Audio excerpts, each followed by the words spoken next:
Bismillahirrahmanirrahim. Assalamualaikum warahmatullahi wabarakatuh. Bismillahirrahmanirrahim. Innal hamdalillahi jami'a. Wassalatu wassalamu ala sayyidina Muhammadin asyrafil khalqi jam'a. Wa ala alihi wa ashabihi alladhina nalu as-sa'adatal haqiqiyata fid dunya wal uqbah.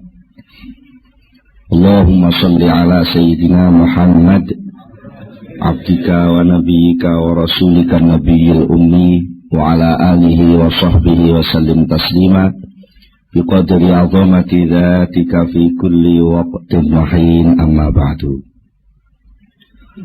Para sesepuh penesepuh, bapak-bapak, hadirin hadirat ingkang kula hormati, alhamdulillah dalu menika kula lan panjenengan saged sami-sami ngempal pinarak wonten ing majelis pengaosan menika. Saperlu berusaha ningkataken keimanan, keislaman kula lan panjenengan sedaya. Insyaallah mangke badhe kita waos sesarengan, kita kaji sesarengan kitab Al-Hikam dening Syekh Ibnu Athaillah As-Sakandari. Ananging kangge pertemuan ingkang pertama menika langkung rumiyin badhe kula aturaken setunggalipun pengantar. Sekeranten kitab Al-Hikam menika ingin dipun wastani rekaman laku, rekaman rasa dening ingkang nyusun nggih Syekh Ibnu Athaillah. Mila sampun sakpasipun menawi saderengipun perlu wonten setunggalipun pengantar supados mangke menawi sampun dumugi lumebet wonten ing pembahasan kitab Al-Hikam mangke insyaallah boten kedadosan tumpang suh pemahaman kula panjenengan sedaya. Pertama ingkang badhe kula aturaken inggih menika ngingingi soal tasawuf secara umum. Inggih menika tasawuf ingkang dipun lampahaken dening para ulama salaf. Menika akhir-akhir kathah ingkang mempertanyakan sakjane tasawuf iku sumbere kok sangka Islam apa ora. Kadang-kadang wonten ingkang mencurigai praktek-praktek tasawuf menika niru dhateng agami-agami sanes.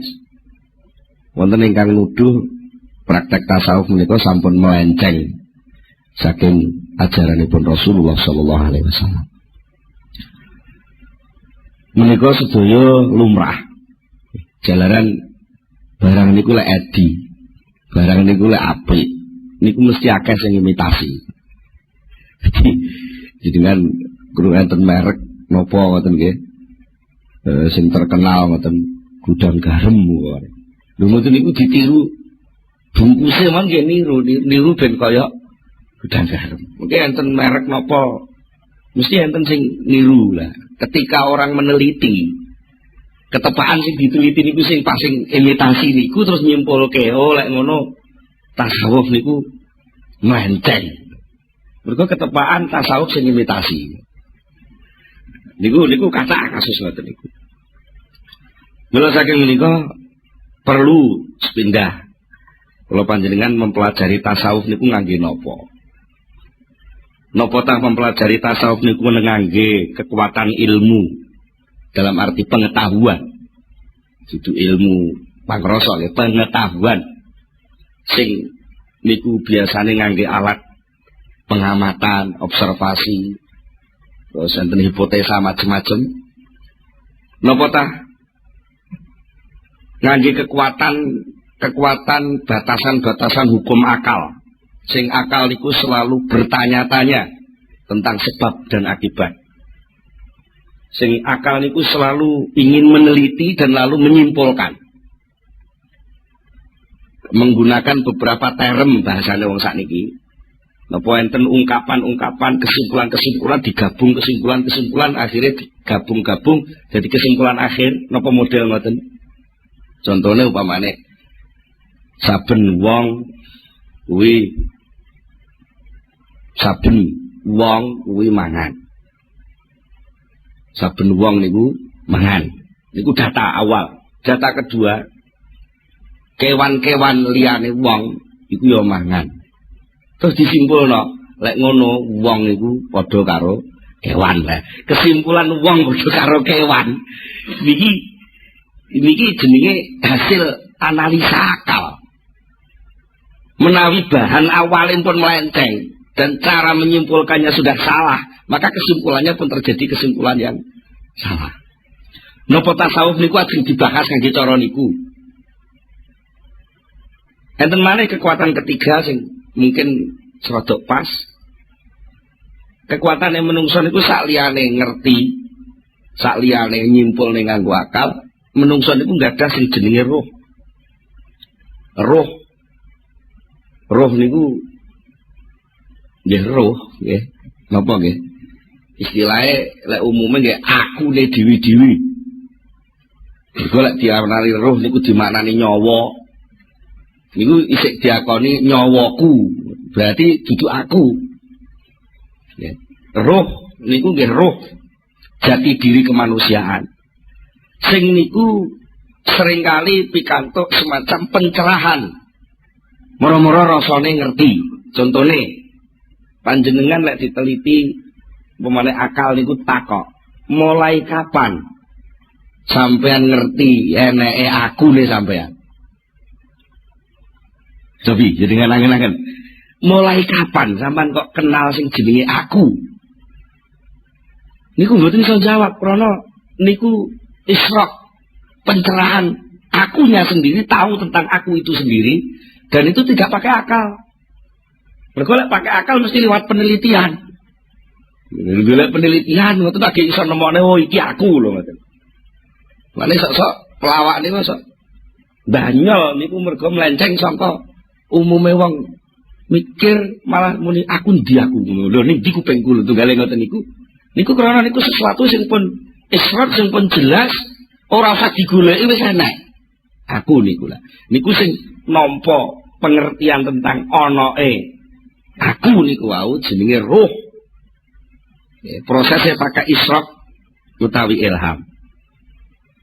Saterusipun menawi kalau wau sampun kita bicara nih masalah ilmu dalam arti pengetahuan, jelas ilmu sedudu ilmu jurus, sedudu ilmu 8 dewa, jelas ilmu niku maksudnya ilmu niku pengetahuan, tahu.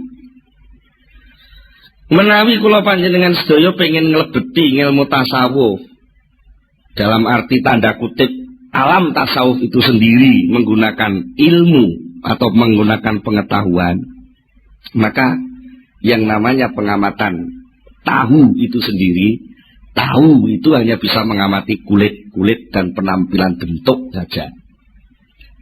Akhirnya enten sing nun sewu kebliduk tasawuf iku ya lek wong gelem nganggo sarung serodok kumel, klambine nglinting, ambune ora patek wangi, kupluke nyadam abang suwe ora tau ganti, nggih. Sarungan ngisor dengkul. Niku jenenge bentuk penampilan lahir. Terus niku diartekne ya iku tasawuf mesti kebujuk. Ya niku, tasawuf niku duduk niku. Tasawuf niku duduk wong sing nganggo sarung sing elek-elek terus moh numpak sepeda motor mlaku terus niku mboten niku tasawuf. Walaupun mungkin nanti ada beberapa suatu keadaan si murid tasawuf itu kadang-kadang karena suatu pelajaran dia harus melakukan hal seperti itu, dan itu tidak selamanya, mungkin melalui proses itu juga bisa, tapi bukan itu tasawuf. Nah, itu bahayanya ngoten nek kula jenengan nyimpulne apa-apa mung sekedar delok jarene kabare terus niku mengke mesti kebliduk. Ini ibaratnya mung kaya wong delok ceritane ketoprak nglakokne Sunan Kalijaga dan mergo ndelok ini delok tampilan tidak delok Sunan Kalijaga, akhirnya ngertine mung bentuk wajah sing ditampilno pemeran Sunan Kalijaga niku terus kebliduk. Niku lho Sunan Kalijaga, padahal itu hanya pemeran Sunan Kalijaga. Iku bahayane wong sing mengamati tasawuf ngangge pengetahuan. Lajeng enten malih sing mengamati tasawuf ngangge akal. Artinya akal itu pakai hukum akal, logika. Pakai kias. Damel napa? Hukum-hukum logika untuk menyimpulkan suatu kesimpulan. Mergo nalikane kula panjenengan menggunakan akal untuk memasuki lautan tasawuf yang tak terbatas itu. Kalau kita memasuki taman-taman indahnya tasawuf, lalu kita menggunakan akal yang serba bertanya dan mesti letterlek saklek. Nek iki nek A mesti kesimpulannya B.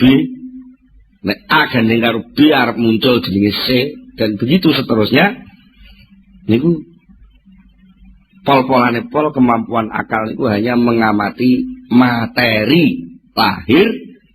Senajan materi lahir niku kenging tinggi bahan awal pemikiran akal niku piyambak. Contohnya niki ana biting siji, ana maneh biting maneh siji.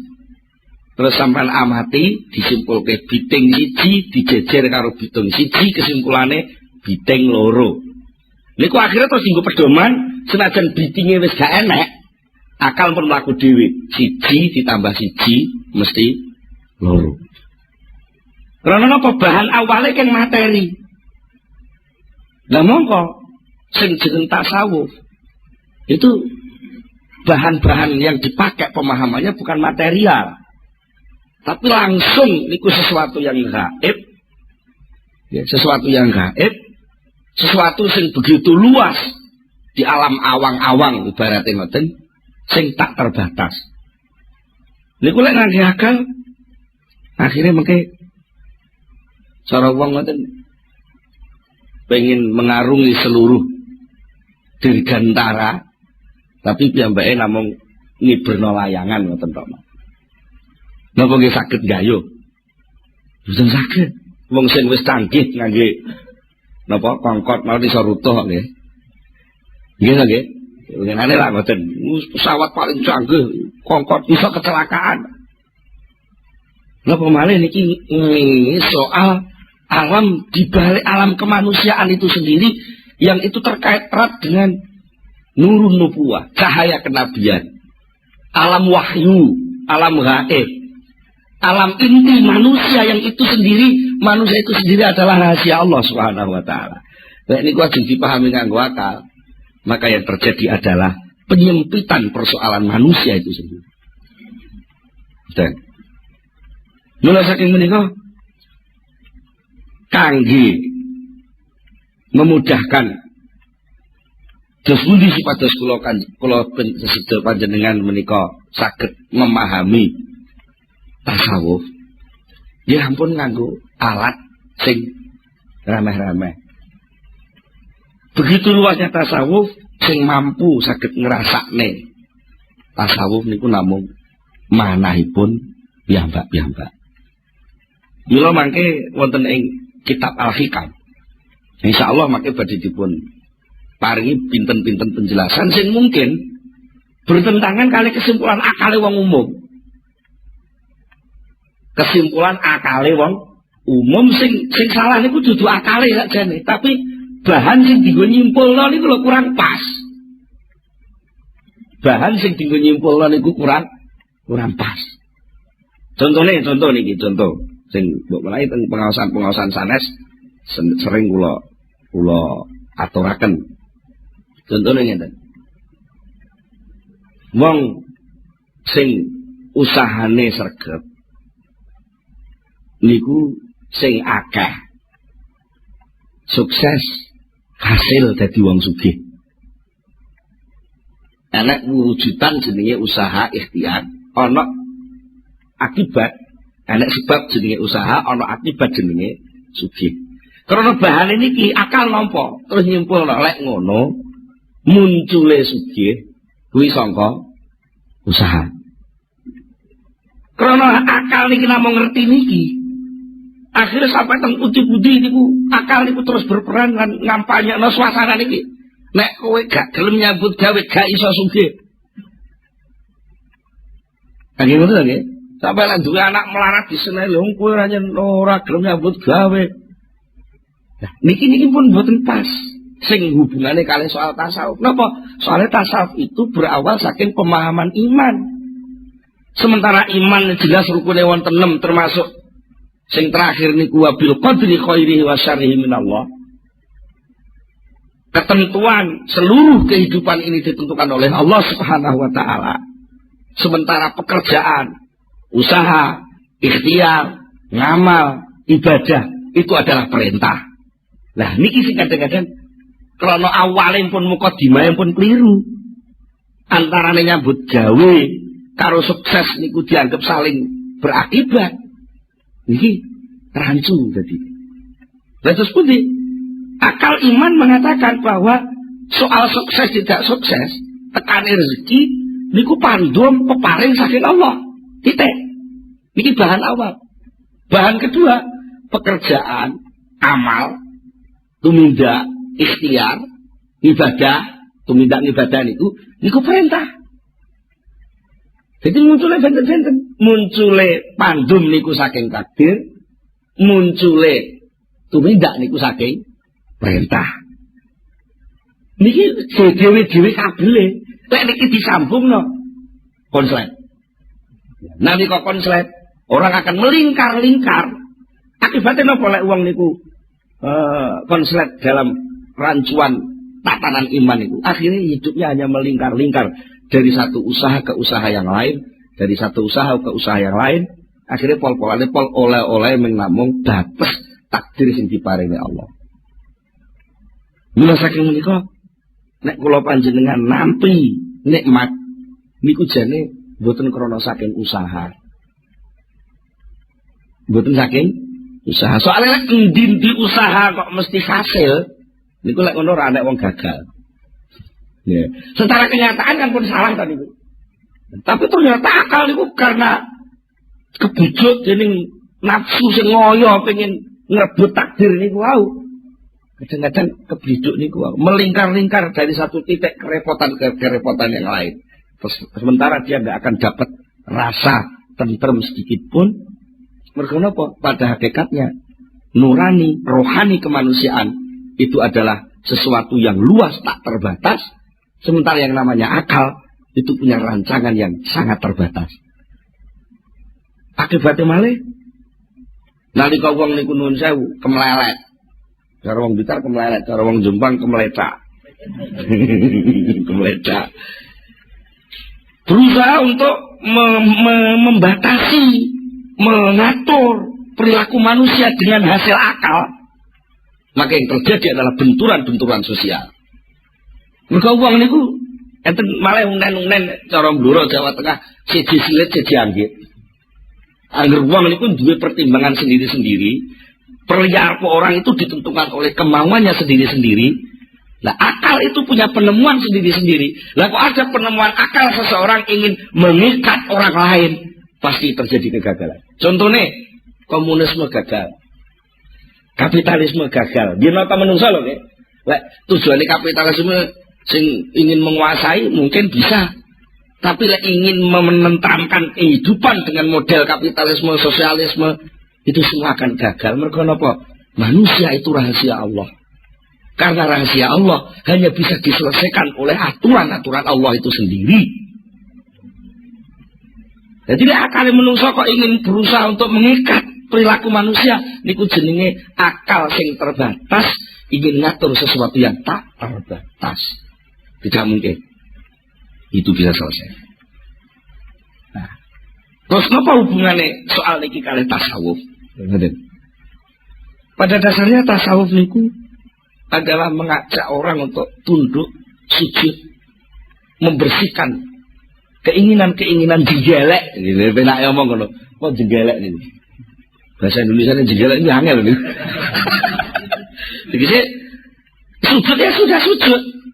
Akalnya sujud kepada Allah, fisiknya sujud menurut aturan Allah, perilakunya sujud menurut syariat Allah. Rohaninya sujud menerima seluruh keberadaan Allah. Ya, niku mboten saged dipahami ngangge akal, mboten saged. Wong akal itu hanya mau bertanya dan dijawab.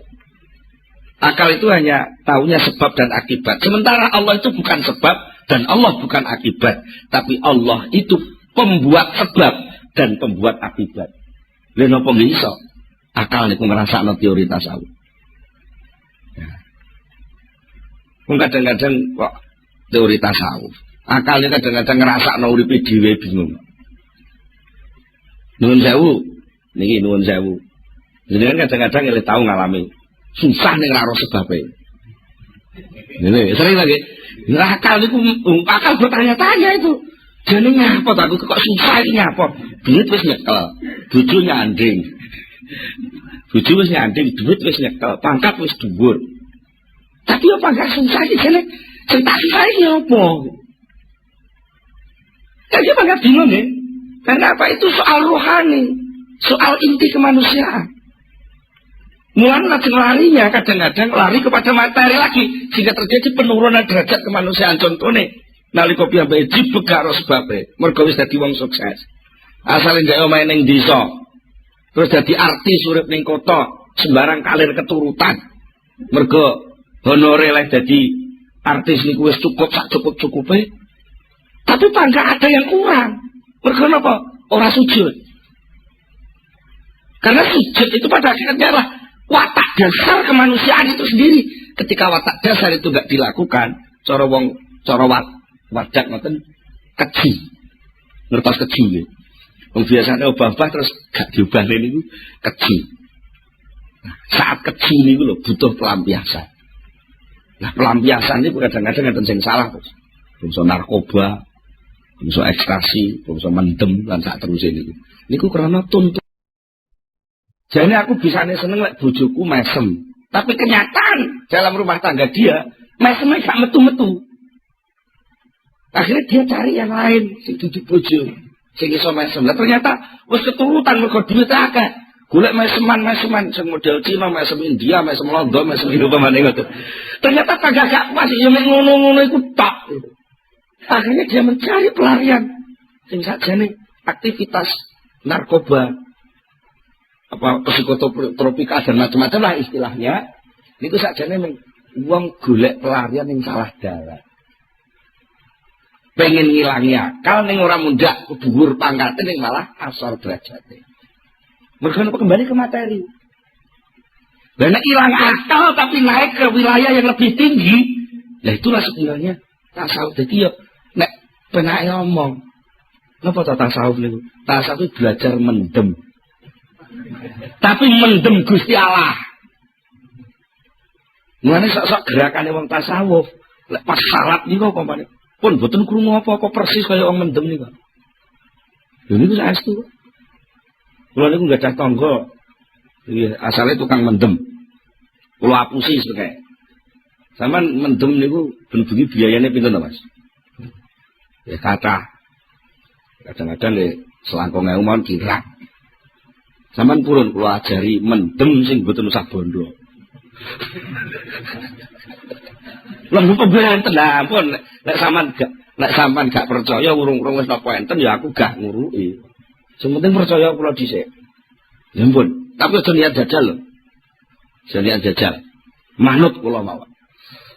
Saya akhirnya suatu ketika kula jak beliau kula adik kula niku sing kula kengken dialog berjadi kula rada mblonjong ngoten lho. Dadi lek omong-omongan mbek wong sing rada mblonjong-mblonjong ngoten enten korelasine enten kecocokane. Lek langsung teng kula tiange sungkan. Akhirnya kula jak, kula uruki. Coba lah. Sampeyan jane wong mendem niku persoalannya lak sampean jibeg to, bojo sampean nyeneni terus, sampean gak nyambut gawe. Sumpek to sampean nggih. Lah sampean pengen gak sumpek.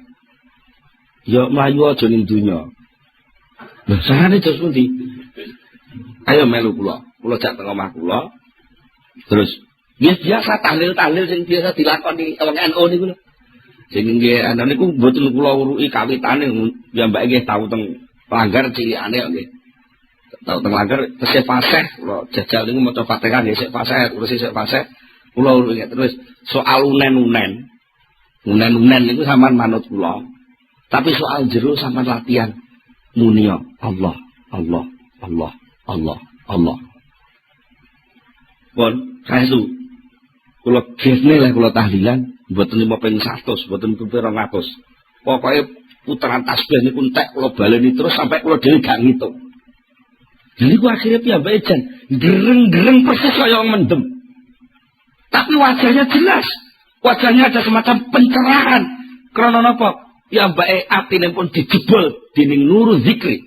Cahaya zikir. Sing nuwun sewu, kadang-kadang zikir itu diselepelekne kali wong-wong. Padahal zikir itu pengaruhnya sangat besar sekali. Zikir itu kan namung sesebutan. Sesebutan itu lah jeneng. Lah jeneng itu penting lho, nggih. Tapi, lha pamane enten wong sembarang kali kon nganggo jeneng kok. Jeneng niku lah milih ya tenanan. Duwe dagangan kudu enek merek sing pas. Dadi studio sing ngerekam niki. Nggih.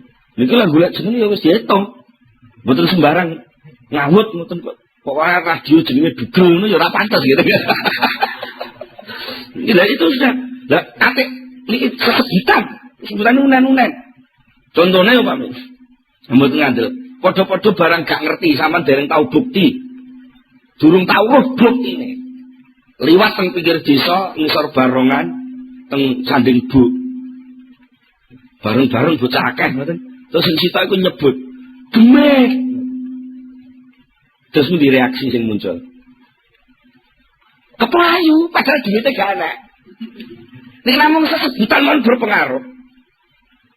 Lah benten lek liwat isor barongan bareng-bareng wong akeh terus salatullah salamullah ora apa-apa. Dan ada reaksi riang. Lah apalagi kalau itu nama Allah. Allah niku penguasa ning penguasa. Allah niku leluhuring luhur. Maha dan maha sembarang maha niku Allah. Kok disebut masuk tenggene nur ning tenggene ati. Ini mesti bereaksi. Nah, tasawuf itu sebenarnya ketika belajar berzikir adalah berusaha untuk mengecap zikir itu. Ketika diajari melakukan ibadah sholat, berusaha untuk merasakan sholat itu.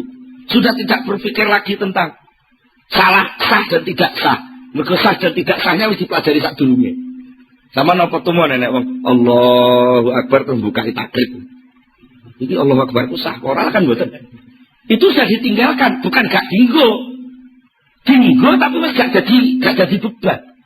Kalau jadi wong belajar sepeda motor, kalau belajar nyetir, ngene napa ngene biro pengajaran apa belajar nyetir niku. Nalika nyekel setir napa buka teori. Memang nabrak-nabrak. Teorinya sudah ditinggal karena sudah menyatu dengan dirinya. Maka dia sekarang tinggal mencari jalan yang tepat, haluan sing pas, ben gak tabrakan, delok rambu-rambu sing pas, dan berusaha untuk menikmati perjalanan. Nah, tasawuf itu sendiri menyangkut berbagai macam aspek, mulai aspek metodologi, bagaimana caranya bertasawuf, menyangkut soal letak posisi tasawuf itu di mana di tengah-tengah Islam, menyangkut apa tujuan tasawuf, dan seterusnya itu sangat luas sing insyaallah mangke badhe dipun jelasaken wonten ing kitab Al-Hikam mangke pelan-pelan. Tapi sing jelas kula nyuwun dumateng para rawuh lan umum dumateng ingkang mirengaken supados memahami ajaran-ajaran tasawuf itu jangan ditabrakkan lebih dulu dengan kesimpulan-kesimpulan akal secara umum, dileremno dhisik, dirasakno sing tenan. Baru insyaallah niku mengke enten labete, enten pengaruh. Nek urung-urung sing enek kok wis kecurigaan akal. Wah, enggak masuk akal. Memang tasawuf itu bukan urusan akal. Walaupun suatu saat akal tidak mikir, tapi pada level tertentu. Tapi tidak satu-satunya alat untuk memahami tasawuf itu pakai akal itu. Malah seringkali akal itu dianggap wis mungkur. Wis mungkur tegese wis mungkur ya kaya wong belajar nyetir niku wau. Ora kok wis nyetir bareng sing gawa teori mbok bukai lho mboten malah nabrak-nabrak to nggih. Jadi kan bener diomongi karo sing belajar sepeda. Wong nyepeda kuwi carane pedale dipancal, setire dicekel, awake nggih ngimbangi. Nalika diomongi ngoten lak dereng nyepeda. Sik diomongi. Ya terus jenengan kok nglakokne sepeda urut kaya lek ngomong niku malah tiba. Pedale dipancal, kok wis dipancal setire dicekel ya tiba dhisik. Nah, terus putih ya bersepeda artinya apa? Ilmu tentang ibadah itu ketika masuk ke dalam tasawuf sudah bukan jadi ilmu lagi, tapi sudah menjadi satu kesatuan gerakan ibadah itu sendiri untuk berusaha dirasakan. Dari merasakan ilmu itulah akan muncul ilmu-ilmu baru, akan muncul rasa-rasa baru yang sebelumnya sama sekali nggak pernah dirasakan. Kok lak iso roh carane sepeda ora nyekel setir barang. Iki kok yo ora tiba lho ngoten. Lagi ngoten, malah ada sing nekat nganggo BMX niku jempeng ngoten niku kok yo ora tiba. Malah sing pun ahli akrobat niku malah nggawa sepeda roda siji ning dhuwur tampar kok yo ora tiba. Nah, niku sedaya mboten mungkin kelakon lek mboten langsung terjun melatih diri masuk ke sana. Jadi tasawuf itu pada hakikatnya adalah totalitas kehidupan sufi memasuki ajaran Islam itu sendiri. Kalau Islam ada tasawuf, ada fikih, ada tauhid, ada ini kan sebenarnya hasil kesimpulan para pemikir ulama-ulama terdahulu. Nah, sementara tasawuf itu berusaha untuk merangkum seluruhnya, untuk diajak kembali kepada Allah Subhanahu wa taala, notok kepada Allah sesuai dengan dawuhipun Allah, wa inna ila rabbikal murtaha. Sesungguhnya hanya kepada Tuhanmu lah segala sesuatu akan selesai. Jadilah urung kepada Tuhan ya urung selesai. Nek wong sugih ya kurang sugih. Sugih kurang sugih. Pemenang melarat, ngoten lho nggih. Sugih kurang sugih, pangkat kurang pangkat, puasa kurang puasa. Enggak perlu jane wong kuwi iso aja mati lah ngoten lho nggih. Niku mboten barbar. Nah, selesainya itu adalah apabila seluruhnya sudah bisa kembali kepada Allah Subhanahu wa taala. Niku gambaran singkat tentang tasawuf sing insyaallah mangke langkung jelas malih, langkung jembar malih menawi kula panjenengan sampun memasuki tenggene kitab Al-Hikam. Salajengipun wekdalipun ingkang kali kirang-kirang gangsal 12 menit. Badhe kula terusaken mengenal Syekh Ibnu Athaillah As-Sakandari. Sebenarnya kalau wau tasawuf secara singkat niki kita sampun berusaha mengenal siapa itu Syekh Ibnu Athaillah As-Sakandari sing kagungan kitab Al-Hikam nuwun sewu. Ora enek wong ahli tasawuf wong tarekah napa mawon sing mboten kenal jenenge Al-Hikam. Kok terkenal banget niku sakjane sinten. Menika kula waos ringkesan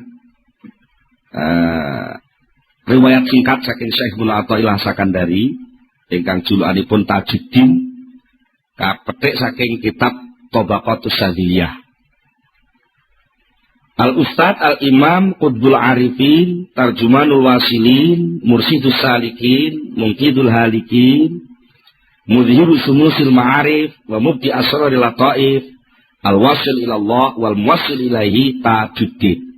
Jadi niku julukan-julukan titel-titel sing diakoni dening kalangan ahli tasawuf semua memberi titel kepada Syekh Ibnu Athaillah satunggal Al-Ustadz guru, Al-Imam panutan, Qutbul Arifin menjadi pusat orang yang ma'rifat, Tarjumanul Wasilin orang yang menjadi juru bicaranya orang yang sudah usul kepada Allah, Mursidus Salikin pembimbing orang yang mengadakan perjalanan menuju Allah, Mungkidul Halikin orang yang mengentas orang yang keblowok melakoni kerusakan, Mudhirus Sumusil Ma'arif yang berhasil menampakkan matahari pengetahuan rohani, wa Mubdi Asraril Lataif yang bisa menampilkan rahasia-rahasia lembut rumit yang jarang ulama lain mampu menjelaskannya, yang sudah sampai kepada Allah dan mengantar murid-muridnya juga sampai kepada Allah.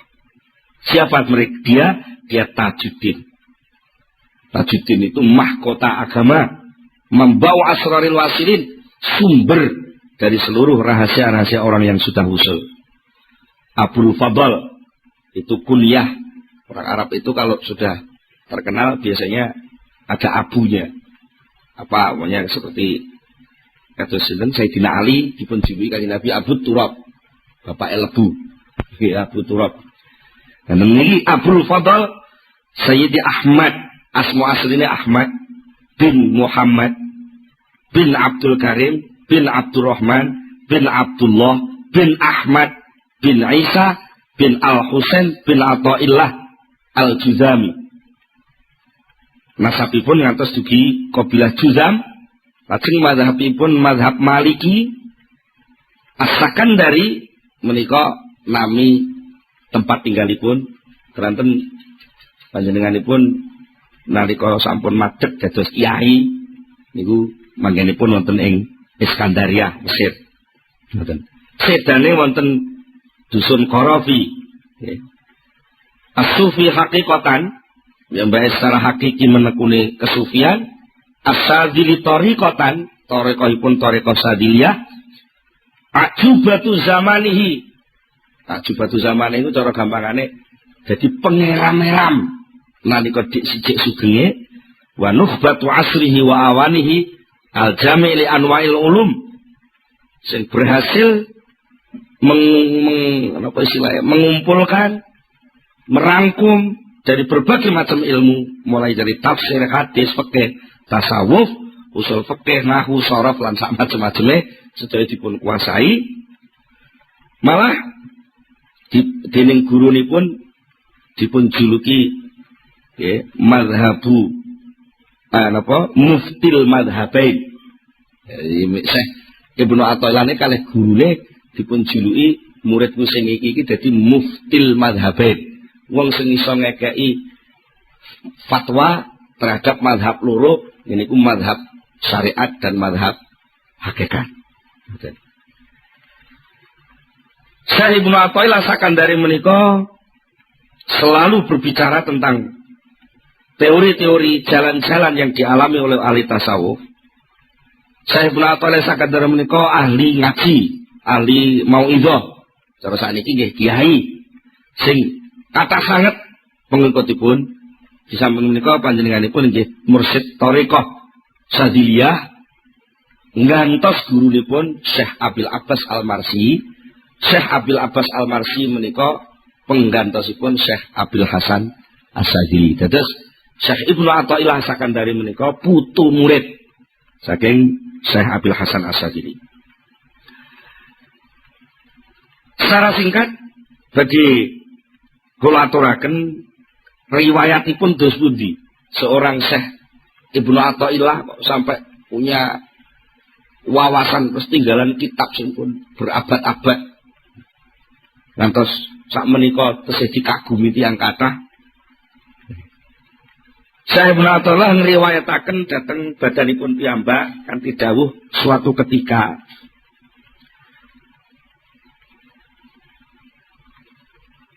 Syekh Ibnu Athaillah menika nggadahi semacam napa nggih persoalan konflik antawisipun Syekh Ibnu Athaillah kalih murid-muridipun Abil Abbas Al-Marsi.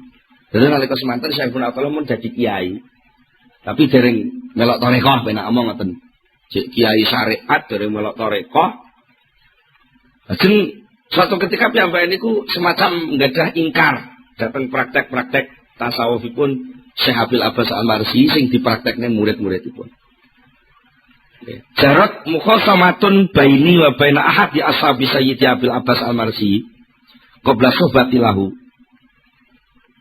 Terjadilah perselisihan pendapat antara kula kalih salah setunggale murid Syekh Abil Abbas Al-Marsi sakderenge kula berguru dhateng Syekh Abil Abbas Al-Marsi. Akhiripun suatu ketika mentok. Muridipun mboten saged jawab dhateng Syekh Ibnu Athaillah. Terus muridé ngeten, sampean mboten usah maido kula. Kula niki murid. Lah kula niki duwe guru. Sing penak kapan-kapan anu jenengan derek ngaos teng pengaosane guru kula. Derek ngaos teng pengaosane guru kula. Akhiripun dipun angen-angen kalih Syekhul Athaillah. Qultu fi nafsi, aku ngomong ning atiku dhewe, ya bener panjen ya ngono. Mboten niku teng jero ati. Wes lek ngono. Daripada aku bantah-bantahan maidu-maidu perkara sing aku dhewe urung ro datane. Jare aku iki kiai ngalim ngomongno perkara sing urung jelas. Tak memperjelas persoalan. Cara sakniki tabayun. Nggih. Memperjelas perkara aku tak melok ngaji rono. Mboten. Lek panjen kiai kuwi bener-bener hak apa sing didhawuhne mesti karo Allah taala dimunculne tanda-tanda kebenarane. Akhire saestu jeneng Syekh Ibnu Athaillah sowan. Mboten sowan nggih melok ngaji ngoten mawon. Pas teng pengajiane Syekh sinten Abil Abbas Al-Marsi kala wau. Lajeng ngiten. Syekh Abil Abbas Al-Marsi niku nalika niku pas nerangne tingkat-tingkat pesulukan. Niku pas nerangne ngoten niku Syekh Abil Abbas Al-Marsi napa nggih nerangne niku sampai panjang lebar pun sampai napa nggih cara kanu dipahami wong biasa angel. Mergo diantarane sing didhawuhne ngeten, diantarane niku Syekh Abil Abbas Al-Marsi niku berbicara tentang anfas, tentang kehidupan, kedirian seseorang. Nerangaken derajat-derajat suluk dumateng Allah. Nerangaken tentang pengetahuan-pengetahuan, pengalaman-pengalaman sing dilakoni wong suluk. Nerangaken tingkat kedekatane wong suluk dumateng Allah, macem-maceme wong suluk. Sampai panjenenganipun dawuh sing pertama Islam. Niku jenenge darajatul inqiyad, derajat tunduk dumateng Allah. Terus taat, terus nglakoni syariat. Sing nomor loro iman, yaiku diarani maqam makrifat, mengenal hakikat syarak dengan mengerti keharusan-keharusan hamba. Niku lek wong tingkat iman. Lajeng sing nomor 3 ihsan. Yaiku suasana orang membuktikan kehadiran Allah Subhanahu wa taala dalam hatinya.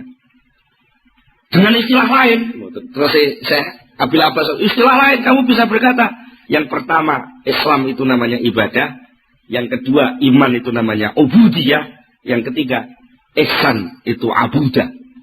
Diterangke malih, istilah-istilah sampai pinten-pinten istilah. Yang sing cara wong ngaji sampai blengek. Pinten-pinten istilah. Akhirnya kesimpulanipun Syekh Ibnu Athaillah sing asale jane pun rada suudon dhisik niku wau. Piyambake terus yakin. Akhirnya kula yakin terus Syekh Ibnu Athaillah bahwa Abil Abbas Al-Marsi ini dapatnya ilmu tidak sekedar dari kitab, tapi langsung dia dapat loberan lautnya ilmu Allah. Nek teko kitab ae aku wis kenal kok wong aku jago kitab ibaratnya cara sakniki ngoten. Aku tukang maca kitab wong aku wis kiai. Ya tapi kene ukapan-ukapan ukara-ukara sing secara apapun gak kena dibantah, tapi ora enek di kitab. Mesti iki saka pangeran. Akhirnya dengan begitu sahabatipun ngaos Syekh Ibnu Athaillah terus ilang suudone teng Abil Abbas malah sing enten rasa tresna lan demen. Sing tekane niku dadak. Ngoten tekane dadak. Bangsa wangsulkeun pengajian dia tidak mampu untuk masuk ke rumah. Kaya-kaya niku ndelok omah niku wis mboten iso. Pokoke kaya-kaya piyambake mlebu omah niku wis ora doyan lah ben apa. Ketolak atine nolak mau mlebu omah. Terus enten rasa-rasa sing aneh. Sing sakjane apa ta rasa? Ini ku mboten ngerti. Tapi piyambake niku mboten ngerti. Terus piyambake nyepi delok langit. Akhirnya mboten kuat ngampet. Terus piyambake nyimpulke iki gak iso ngudari lek ora Syekh Abil Abbas Al-Marsi. Akhiripun Syekh Ibnu Athaillah sowan dengan Syekh Abil Abbas Al-Marsi menyatakan kula niki kangen dateng jenengan. Syekh uhibbuka. Ana wallahi uhibbuka. Akhirnya Syekh Abil Abbas jawab, ahabbakallahu kama ahbabtani. Ya muga-muga Gusti Allah nyenengi sampean kaya oleh sampean demen teng kula. Niku pun kesindir pun. Wong mestine kan assalamualaikum kok malah pedhok ora muni assalamualaikum. Karena napa brontone pengen kepanggih Syekh Abil Abbas Al-Marsi. Akhiripun sak sampunipun mekaten sedaya kawontenan sing dialami Syekh Ibnu Athaillah sedaya dipun pasrahaken dhateng gurune, dipun tuntun dening gurune Syekh Abil Abbas Al-Marsi sampai Syekh Abil Abbas Al-Marsi nuding temenan. Lek bocah nom sing wis pinter dadi kiai iki kok manut aku tenan tekun. Sok ben akhire dhek arep dadi muftil madhabain.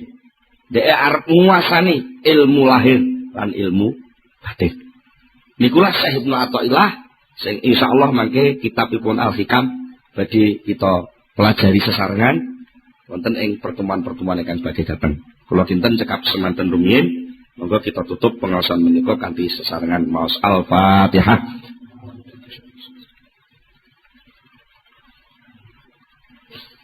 Allahumma shalli ala sayyidina Muhammad sallallahu alaihi wa sallam wa sahabati Rasulillah ajma'in alhamdulillah rabbil alamin hamdan yuwafi ni'amahu wa yukafi mazidah ya rabbana lakal hamdu kama yanbaghi li jalali wajhika wa 'azimi sultanik. Allahumma shalli ala sayyidina Muhammad wa shalli ala sayyidina Muhammad wa tsabbit imanana wa nawwir qulubana wa sallimna fid dunya wal akhirah bi rahmatika ya arhamar rahimin. Allahumma fa'ulu mana barik ulumana Allahumma fa'ulu mana barik ulumana bi rahmatika ya arhamar rahimin. Rabbana atina fid dunya hasanah wa fil akhirati hasanah wa qina adzabannar. Subhana rabbika rabbil izzati amma yasifun. Wassalamun alal mursalin walhamdulillahi rabbil alamin. Al-Fatihah. Akhirul kalam. Assalamualaikum.